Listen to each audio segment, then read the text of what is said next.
자, 우리 오늘 김영란 지휘자와 우리 시온성가대 벌써 호흡이 잘 맞나 봐요. 아주 은혜로운 찬양 감사를 드립니다. 예, 다시 한번 박수해 주세요. 고맙습니다. 오늘 우리는 매월 첫째 주에 드리는 성찬 예배를 드리고 있습니다. 이렇게 성찬 예배에 참석하시는 우리 교인들에게 제가 꼭 좀 당부드릴 말씀이 있습니다. 우리 성찬 예배에 대해서 여러분 좀 큰 자부심을 가지셨으면 좋겠어요. 왜냐하면은 여러분 종교개혁의 그러한 그 역사를 보게 되면은 중요한 종교개혁의 테마 가운데 하나가 예배의 개혁입니다. 그리고 성찬의 개혁입니다.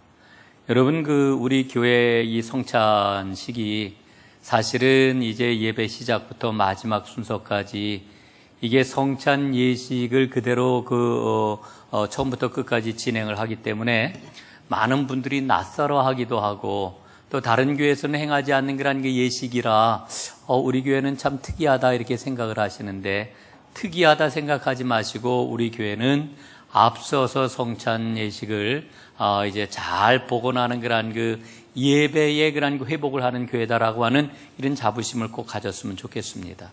여러분 어떤 분들은 이런 얘기도 해요. 우리 교회 성찬 예식이 이게 뭐 천주교하고 좀 닮아 있는 거 아닙니까? 이렇게 얘기를 하시는데 여러분 그렇지 않습니다. 여러분 천주교의 성찬은 종교개혁을 하면서 사실은 우리 개신교에서는요 예수님이 떡과 포도주를 다 나누어 주시고 이걸 배설을 하셨어요. 그런데 여러분 천주교의 그런 그 성찬을 보게 되면 어떻게 합니까?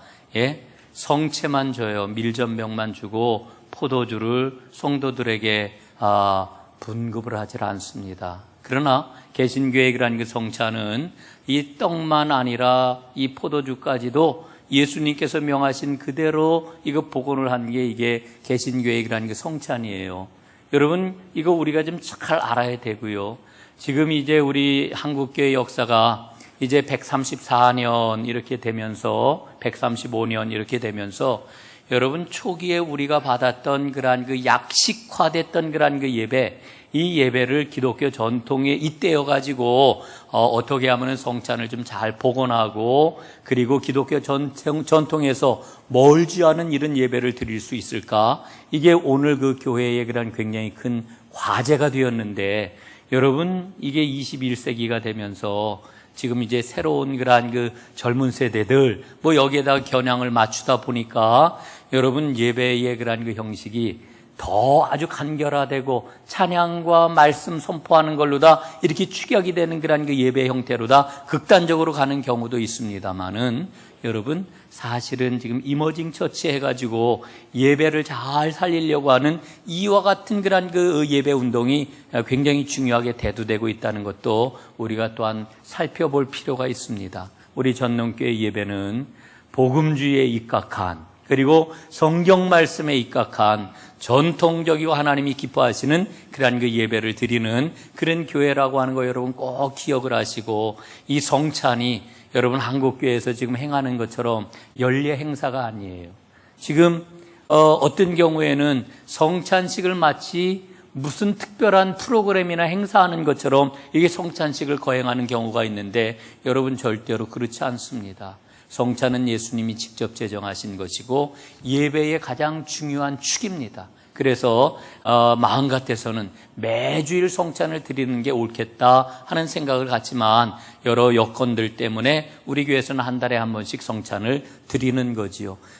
이 예배가 하나님께서 기뻐 받으시고 그리고 예배에 참석한 모든 사람들이 하나님께서 공급해 주시는 그러한 그 은혜, 생명의 양식을 아주 풍성하게 공급을 받는 그런 복된 그러한 그 성찬 예배가 될 수 있기를 주님의 이름으로 축복합니다. 자, 이제 오늘 그 말씀으로 이제 들어가겠는데 복음주의의 거장이라고 불리우는 존 스토트 목사님이 계십니다. 이분이 이런 이야기를 들려주었습니다. 성경을 우리가 보게 되면 결국 우리는 성경에서 두 동산 이야기를 이제 보게 된다. 성경은 두 동산 이야기를 하고 있다. 이렇게 말합니다. 여러분 이 두 동산이 어떤 동산일까요? 하나는 에덴 동산이고요. 또 하나는 겟세마네 동산입니다.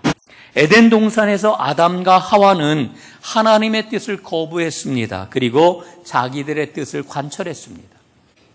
그런데 반대로 겟세마네 동산에서 예수님께서는 자기의 뜻을 거부하고 하나님의 뜻을 관철했습니다. 그래서 우리는 에덴 동산을 불순종의 동산이라고 이야기를 하고 겟세마네 동산을 순종의 동산이라고 이야기합니다. 에덴 동산의 결과는 저주와 형벌이었고요. 겟세마네 동산의 결과는 구원과 생명이었습니다. 우리는 믿음의 길을 걸어가고 있습니다. 여러분, 믿음의 길을 걸어간다라고 하는 이야기는 오늘 우리의 발걸음이 우리의 심령 가운데서 겟세마네 동산의 순종을 이루는 데 맞추어져 있다라고 하는 것을 뜻하는 것입니다. 여러분, 순종이란 과연 무엇일까요? 로마서 12장 2절에 보면은 이런 말씀을 우리에게 들려줍니다. 너희는 이 세대를 본받지 말고 오직 마음을 새롭게 함으로 변화를 받아 하나님의 선하시고 기뻐하시고 온전하신 뜻이 무엇인지 분별하도록 하라. 여러분, 이 말씀을 잘 보세요. 여기에서 순종이 무엇인지를 아주 정확하게 우리에게 일러줍니다. 순종은 이 세대를 본받지 않는 것입니다. 여러분, 이 세대를 본받는다라고 하는 게 무엇입니까? 세상적인 가치관, 세상 모든 사람들이 걷는 길, 그 길을 걷지 아니하고 주님의 뜻을 분별하고 주님의 뜻을 기뻐하며 주님의 길을 걷는 것, 이게 바로 순종이라고 우리에게 일러주고 있습니다. 여러분, 우리 인생에서 문제가 없다면 얼마나 좋겠어요. 인생은 문제의 연속입니다. 이 문제가 풀리면 또 다른 문제가 우리에게 다가옵니다. 여러분, 고린도후서 7장 10절 말씀에 보니까 이렇게 일러주고 계셔요. 하나님의 뜻대로 하는 근심은 후회할 것이 없는 구원에 이르게 하는 회개를 이루는 것이요 세상 근심은 사망을 이루는 것이니라, 이렇게 말씀을 합니다. 여러분, 근심에 두 가지가 있대요. 하나는 하나님 뜻대로 하는 근심이 있고 세상 근심이 있대요. 하나님의 뜻대로 하는 근심은 어떤 겁니까? 우리로 하여금 구원에 이르게 하는 회개를 가져오는 그런 근심, 이게 하나님 뜻대로 하는 근심이래요. 그런데 세상 근심은 그 결과가 무엇입니까? 죽음이라고 이렇게 말씀을 해주고 있는 것이지요. 여러분, 이 이야기를 왜 제가 드립니까? 여러분, 우리의 삶을 돌아보면은요, 여러분, 문제가 끊임없이 우리에게 다가와요. 그런데 그 문제 앞에서 이거는 내가 풀 수 있겠네, 이럴 때는 그냥 힘들지만 풀어가죠. 근데 너무 무겁고 너무 힘들고 너무 크고 그래서 내 힘 가지고 해결할 수 없을 때에 우리는 그 문제를 가리켜 위기라고 이렇게 이야기를 합니다. 그 문제가 위기가 되는 거예요. 여러분, 위기라고 하는 게 무엇입니까? 내 힘 갖고 해결할 수 없는 그와 같은 그러한 그 문제 앞에 직면해 있는 상황. 여러분, 그러니까 그 위기 앞에서 우리가 어떠한 모습을 갖느냐라고 하는 게 너무너무 중요해요. 여러분, 문제가 없는 인생은 한 사람도 없어요. 그러나 그 문제를 어떻게 맞이하느냐는 사람마다 다 달라요. 문제를 어떻게 대응해 나가느냐, 그걸 보면은 그가 어떤 사람인지 알 수가 있는 거지요. 여러분, 문제 앞에서 우리가 믿음을 가지고 그 문제를 해결해 나가게 될 때에 그 문제는 우리에게 생명을 가져다 줍니다. 여러분, 오늘 말씀을 보게 될 것 같으면은 사도 바울이 우리 앞에 그 모습을 드러내고 있는데, 바울이 이 문제 앞에서, 위기 앞에서 어떠한 믿음을 보여주었느냐라고 하는 것을 우리는 알 수가 있습니다. 여러분, 바울을 가리켜 위대한 사람이라고 이렇게 이야기를 해요. 정말 위대한 하나님의 사람입니다. 예? 얼마나 많은 고난과 어려움과 역경과 문제가 있었어요. 그러나 그는 결코 그 역경 앞에서도 자신이 지켜야 할 믿음의 가치를 놓치지 않았어요. 목숨도 아까워하지 아니하였고 두려움 없이 앞을 향해서 달려가는 인생의 경주를 이제 달려갔습니다. 그래서 그 모습을 볼 때에 바울은 정말 위대한 하나님의 사람이었구나, 이런 생각을 갖게 되는 거지요. 그런데 여러분, 이 바울의 위대함이 어디에서 온 걸까요? 여러분, 바울의 위대함은 위기에서 왔습니다. 위기에서. 수없는 위기를 만났지만 그때마다 큰 믿음을 가지고 위기를 이겨냈습니다. 다른 말로 표현을 하면은 자기 안에 있는 겟세마네 동산을 무너뜨리지 아니하고 그 동산을 잘 복원하고 겟세마네의 순종을 통해 가지고 자신의 문제를 이겨내고 승리를 했던 겁니다. 여러분, 이렇게 위기를 이겨낸 사도 바울이 오늘 우리에게 교훈하고 있지요. 그 교훈이 무엇입니까? 위기는 하나님께서 주신 기회다. 이게 오늘 사도 바울이 본문을 통해 가지고 우리에게 도전하는 믿음의 내용이에요. 위기는 뭐라고요? 하나님의 기회다. 위기는 하나님의 기회입니다. 오늘 본문 말씀을 보면은 바울이 처한 상황을 잘 설명을 해주고 있습니다. 여러분, 바울은 지금 빌립보에서 복음을 전하고 있습니다. 열심히 복음을 전했습니다. 그런데 복음을 전한 결과가 무엇입니까? 감옥행이에요, 감옥행. 감옥에 갇히고 말았어요. 예? 여러분, 바울이 왜 감옥에 갇힌 겁니까? 그는 복음을 전한 것밖에 없는데 그 내용을 우리 오늘 본문 앞에 있는 내용들을 쭉 읽어 보니까요, 복음을 전하면서 바울이 한 여자를 만났어요. 그런데 이 여자는 귀신 들린 여자였어요. 그래서 사도 바울이 그 귀신 들린 여자를 긍휼히 여기고 그에게서 귀신을 내어 쫓았어요. 온전한 사람이 되었어요. 그런데 이 여자는 홀로 있는 여자가 아니라 그 뒤에 주인이 있는 여자였어요. 무슨 얘기입니까? 이 여자는 노예였단 말이에요. 여러분, 이 여인이 귀신 들렸을 때 귀신의 힘을 가지고 뭐를 했습니까? 점을 쳤어요. 얼마나 점이 잘 맞았을까요? 귀신처럼 잘 맞췄어요. 귀신처럼. 예? 우리가 흔히 그러잖아요. 아유, 귀신처럼 잘 맞춰. 이 여자는 속에 귀신이 있었기 때문에 귀신이 정말 기가 막히게 맞춰줬어요. 그러니 얼마나 돈을 잘 벌었겠어요. 사람들이 복채를 가지고 와서 점을 치는 거예요. 그러면은 그 복채를 가지고 와서 점을 치면은 그 복채는 누구의 몫이 되는 겁니까? 주인의 몫이 되는 거예요. 주인은 이 여인 때문에 돈을 지금까지 잘 벌어왔어요. 그런데 귀신이 쫓겨나고 나니까 이 여자가 더 이상 점을 칠 수 있어요, 없어요? 못 치게 되잖아요. 돈벌이가 끊긴 겁니다. 예? 그렇게 돈을 잘 벌었는데, 그러니까 이 돈만 아는 주인이 앙심을 푼 거예요.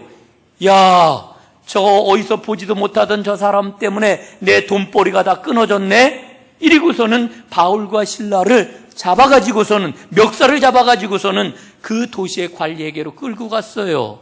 아마 이 사람이 유력자였던 것 같아요. 관리는요, 그 사람의 말만 듣고서는 바울을 마구 팼어요. 매를 쳐라. 예? 여러분, 옛날에 그 사또에게 끌려가면 뭐라 그래요? 저놈을 그냥 매우 쳐라 이러잖아요. 매우 쳐서 아주 엄청나게 매를 맞고 감옥에 갇힌 거예요. 여러분, 감옥에 갇힌 바울의 상황을 한번 생각을 해보세요.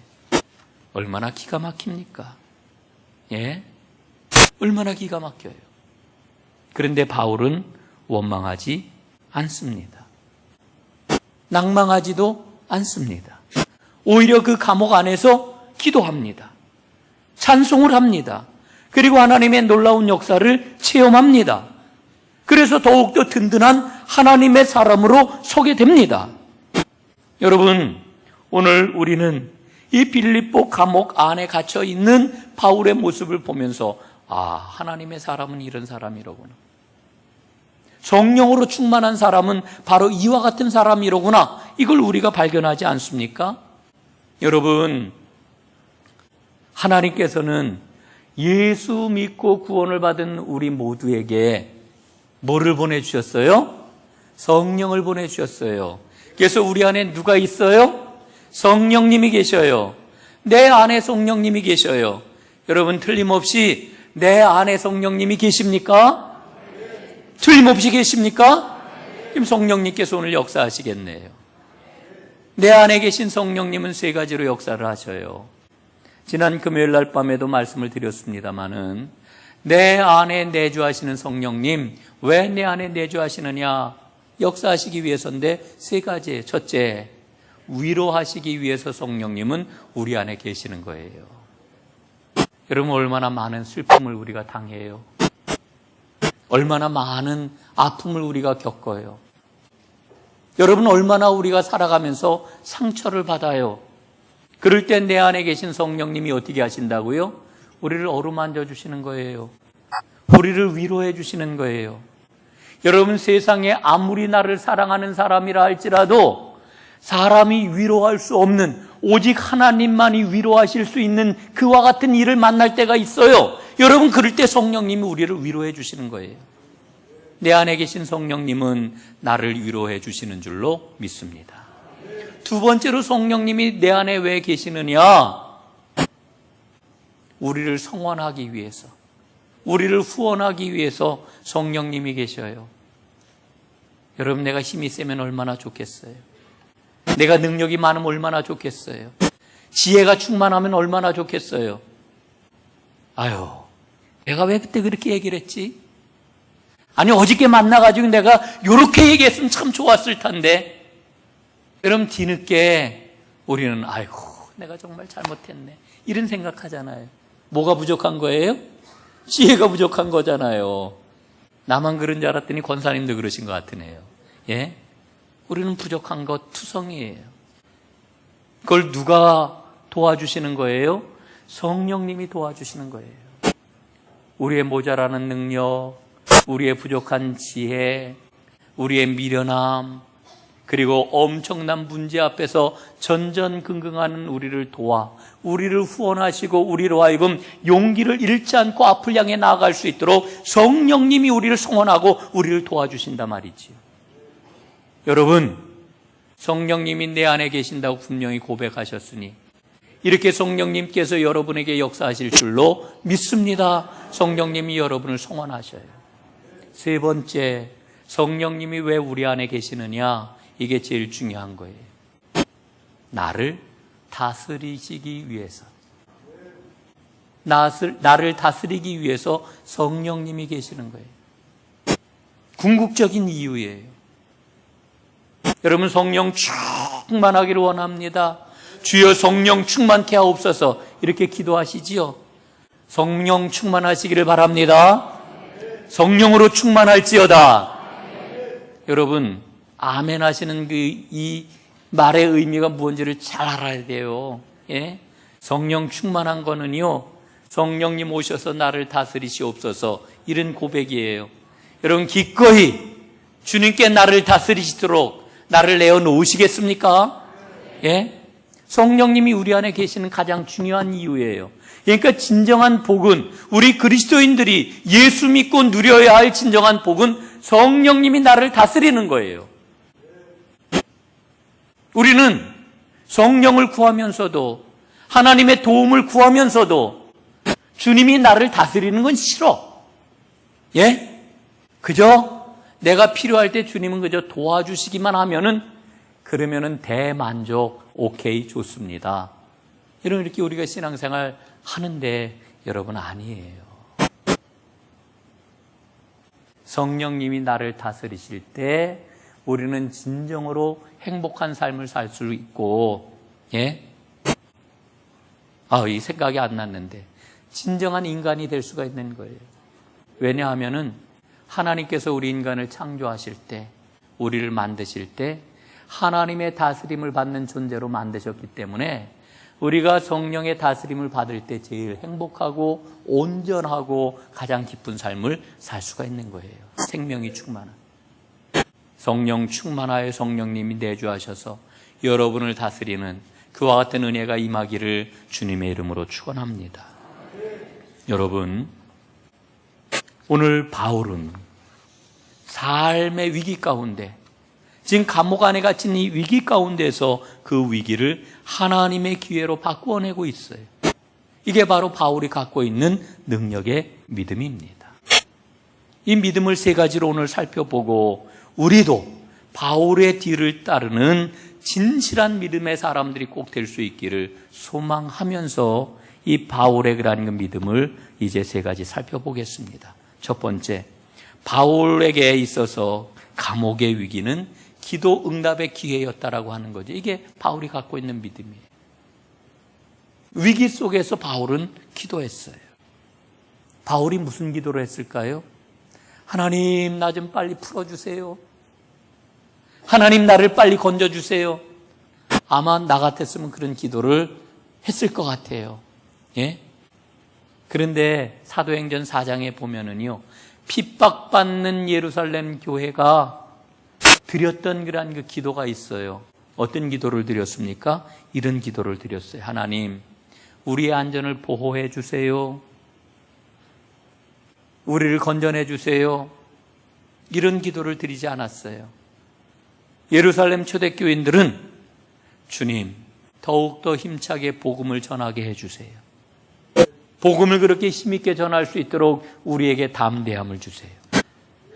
저는 그 내용을 읽으면서 아마도 사도 바울의 기도가 이와 같은 기도가 아니었겠는가? 저는 이렇게 믿어요.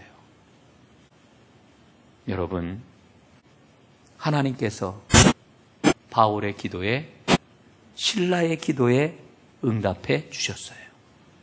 옥문을 열어주시고 착고가 풀리게 하시고, 그래서 자유롭게 감옥에서 나갈 수 있도록 해주셨어요. 사랑하는 여러분, 여러분의 삶에 위기가 찾아왔을 때 하나님 앞에 간절하고 담대하게 기도함으로 응답받는 기회로 선영하는 하나님의 사람들이 다 되시기를 주님의 이름으로 축복합니다. 두 번째로, 바울은 감옥의 위기에서 찬송하는 기회를 놓치지 않았어요. 찬송했어요. 여러분, 찬송 그러니까요, 그 생각이 나요. 신약의 위대한 인물 그러면 우리는 바울을 꼽지요. 구약의 위대한 인물 그러면은 몇 사람을 꼽을 수 있을 것 같아요. 그런데 찬송 그러니까 다윗이 생각이 나요. 여러분, 구약의 다윗하고 신약의 바울하고 공통점이 매우 많은 사람들이에요. 특히 어디에 공통점이 있었느냐? 이 두 사람은 어떠한 상황에서도 항상 결론은 찬송하는 사람이었다라고 하는 거예요. 찬양.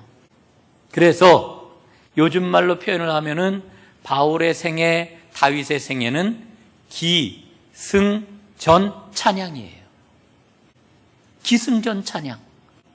기쁜 일을 만나든지 슬픈 일을 만나든지 어려운 일을 만나든지 순탄한 일을 만나든지 결론은 찬양이에요. 찬양. 여러분, 다윗이 정말 놀랍지 않아요? 여러분, 감옥 안에서 지금 찬송하고 있는 바울이 놀랍지 않아요? 여러분, 이렇게 찬양을 하였더니 하나님께서 역사하셨습니다. 지금이 하나님을 찬송할 기회로구나. 여러분의 삶 가운데 위기가 다가오게 될 때에 하나님의 역사하심을 믿고 찬송함으로 위기 가운데서 일하시는 하나님을 만나는 축복을 누리시기를 간절히 바랍니다. 마지막 세 번째로, 바울에게 감옥에서의 위기는 복음을 전할 기회였습니다. 하나님이 개입하시니까 놀라운 기적이 일어났잖아요. 놀라운 기적이 일어났어요. 예? 감옥문이 열리고 죄수들의 매였던 것이 다 풀리고, 여러분, 그때 감옥을 지키던 간수가 벌떡 일어나가지고 보니까 감옥문이 다 열렸어요. 죄수들이 다 도망갔겠구나. 이제 나는 죽었구나. 책임을 나에게 묻겠구나. 이래가지고서는 두려움 가운데 칼을 뽑아들고 스스로 자결을 하려고 그랬어요. 그때에 바울이 그것을 보고서는 이야기를 합니다. 내가 도망가지 않고 여기 있노라. 칼을 집어넣으시오. 그때 간수가 깜짝 놀라요. 아니, 이런 상황인데도 도망가지 않다니. 이게 도대체 무슨 상황일까? 이 사람들은 도대체 무엇하는 어떤 사람들일까? 두려움 가운데 휩싸여가지고 바울 앞에 무릎을 꿇고 이렇게 이야기를 하지요. 내가 어떻게 하여야 구원을 얻을 수 있겠습니까? 바울은 이 순간을 놓치지 않고 이야기해요. 주 예수를 믿으라. 그리하면 너와 내 집이 구원을 받으리라. 여러분, 이 밤에 간수와 그의 집안 모든 사람들이 예수님을 영접하고 구원을 받았습니다. 여러분, 우리는 수많은 문제들을 만나요. 문제의 외형은 다 달라요. 그러나 그 문제를 통해 가지고 그 문제가 우리에게 질문을 던지고 있어요. 그 질문이 뭡니까? 너는 주님과 동행하고 있느냐? 묻고 있는 거예요. 그 문제가, 그 위기 상황이 그대는 주님과 동행을 하고 있는가? 이렇게 묻고 있는 거예요. 여러분, 동행하고 계시는지요? 만약에 어떠한 삶의 상황이든지 간에 그 상황이 내가 정말 감당할 수 없는 위기 상황이라 할지라도 내가 굳건한 믿음을 가지고 주님과 동행하고 있다라고 하면은 그 문제는 더 이상 문제가 아니고 그 위기는 더 이상 위기가 아닐 것입니다. 오히려 하나님을 증거하는 복된 기회가 될 줄로 믿습니다. 이 믿음으로 승리하는 하나님의 사람들 다 되시기를 주님의 이름으로 축복합니다.